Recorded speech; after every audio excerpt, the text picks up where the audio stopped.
Jangan lupa like, comment, and subscribe channel YouTube TVRI Bengkulu dan nyalakan lonceng notifikasinya.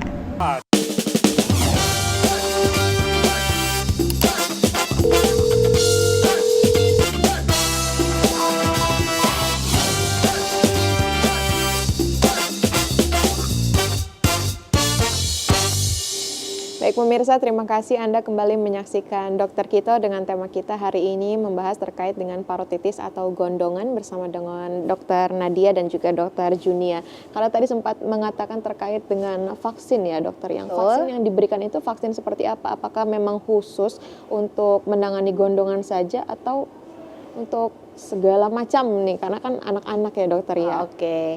Kalau vaksin itu nanti mungkin dibahas lebih lengkap di belakang. Tapi yang paling sering kita dengar itu namanya MMR, mumps, measles, dan rubella. Jadi sepaket tuh nanti satu vaksin bisa mencegah 3 penyakit begitu. Dan itu wajib diberikan ya dokter?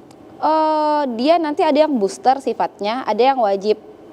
Gitu. Kalau yang wajib kan sebenarnya dapat ya dari puskesmas atau memang mau di luar puskesmas pun bisa. Cuman itu termasuk yang wajib tuh. Yang MMR begitu. Sangat dianjurkan ya berarti ya dokter ya? Betul. Baik, kita lanjutkan ke materi dokter. Oke. Kita lanjutkan ke materi. Kalau untuk pemberian vaksin itu biasanya diajukan memang pada saat sedang terkena penyakitnya atau tidak dokter? Oh tidak, vaksin itu artinya pencegahan. Sebelum itu kita membentuk gimana caranya membentuk imunitas sebelum terkena. Seandainya pun kena nanti kalau sudah ada imunitas dia tidak terlalu berat. Jadi gejalanya tidak yang terlalu berat, kemudian sembuhnya cepat. Karena sifatnya ini gondongan atau MAM ini virus ya. Virus itu sebenarnya tubuh kita bisa menyembuhkannya sendiri. Kita bilang istilahnya self-limiting disease. Akan tetapi imunitas tiap orang kan berbeda. Kemampuan untuk penyembuhan itu yang kita tingkatkan dengan vaksin ini. Jadi kita punya imunitas untuk melawan virus ini. Tubuh kita sudah mengenali, oh ini virusnya, kita sudah punya imun untuk melawannya. Begitu. Sebenarnya sifatnya vaksin itu seperti itu. Jadi kita membentuk perlawanan untuk penyakit yang suatu saat mungkin akan terjangkit ke kita.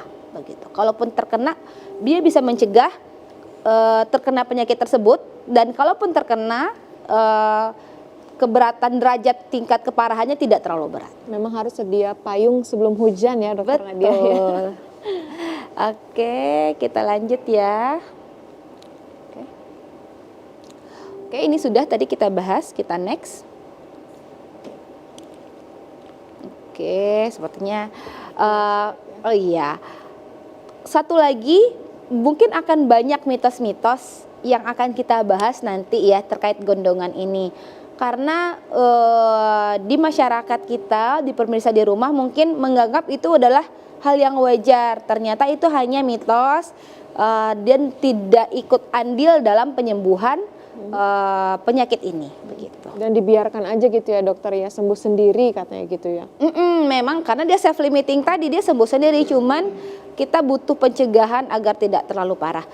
Akan tetapi penyakit ini kalau dia bergejala terutama di wanita hamil atau orang yang usianya sudah dewasa, itu gejalanya bisa berat dan sangat menyakitkan karena akan sangat tidak nyaman. Sedangkan obatnya virus itu kita tidak memberikan antivirus, kita cuma mengobati gejala-gejalanya saja. Nah itu yang akan kita usahakan untuk kita kurangi. Bagaimana caranya gejalanya tidak semakin berat, begitu. Oke.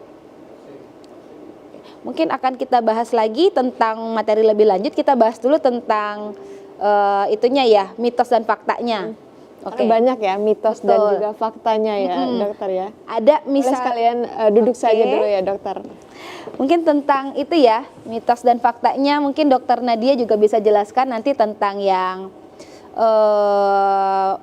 pakai nasi, pakai belau apakah benar atau tidak. Saya mau coba jawab yang dibiru-biruin dulu ya.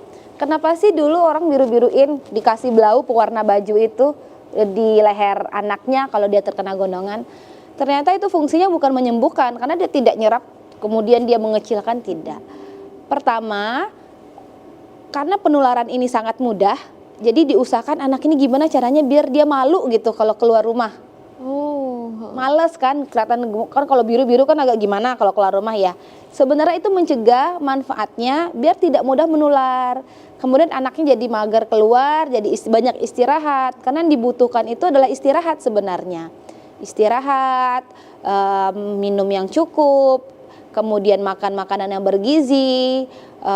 Karena makan pun sulit dan nyeri, jadi saat anaknya itu makannya banyak, penyembuhan imunnya kemudian lebih kuat, penyembuhannya juga lebih cepat begitu.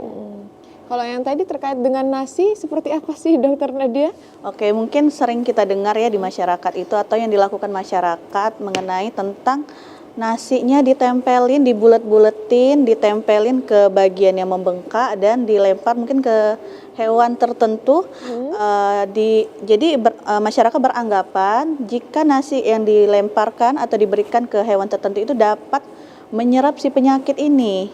Harapannya sebenarnya tidak bisa ya, karena secara logikanya saja rasanya virus itu tidak mungkin menempel lewat nasi, bertransmisi dan menular lagi ke hewan tertentu. Nah, itu mitos. Jadi sebenarnya tidak ada gunanya juga kita memberikan ke hewan tertentu nasi yang ditempelkan tadi.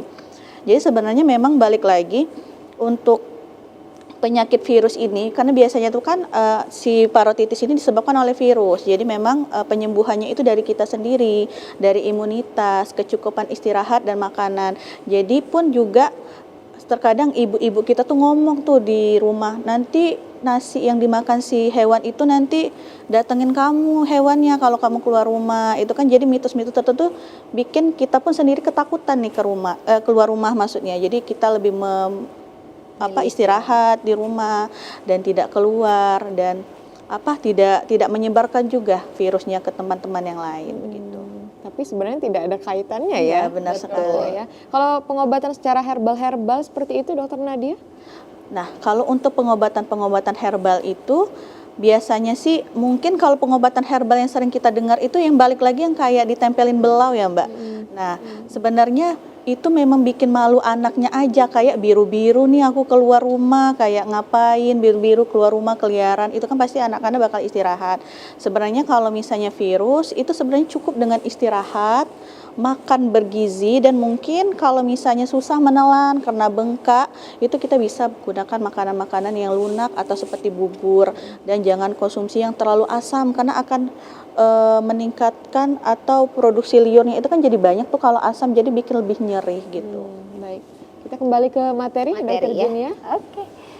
Sebelum kita bahas lebih lanjut nih, karena semakin menarik, kita bahas epidemiologi. Berarti kejadiannya bagaimana sih sebenarnya? Apakah cuma di tempat-tempat tertentu saja begitu? Ternyata tidak. Gondongan itu atau mumps di setiap negara itu bisa muncul. Nah, keparahannya atau keseringan kejadiannya itu tergantung lagi nanti dari tingkat vaksinasi negara tersebut. Oke, dari status imunitasnya. Karena kita bahas vaksin itu fungsinya bukan hanya melindungi kita. Semakin banyak yang vaksin, artinya ada imunitas lingkungan yang tercipta, begitu. Misal dari 10 orang anak, 8-nya vaksin, 2-nya enggak.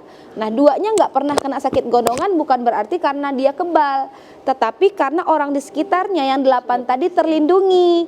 Akhirnya 2 tadi juga terlindungi. Fungsi vaksin itu sebenarnya seperti itu. Oke. Pada negara yang telah memiliki program imunisasi gondongan yang baik, insiden gondongan dapat berkurang 99% dibandingkan sebelum dimulainya program.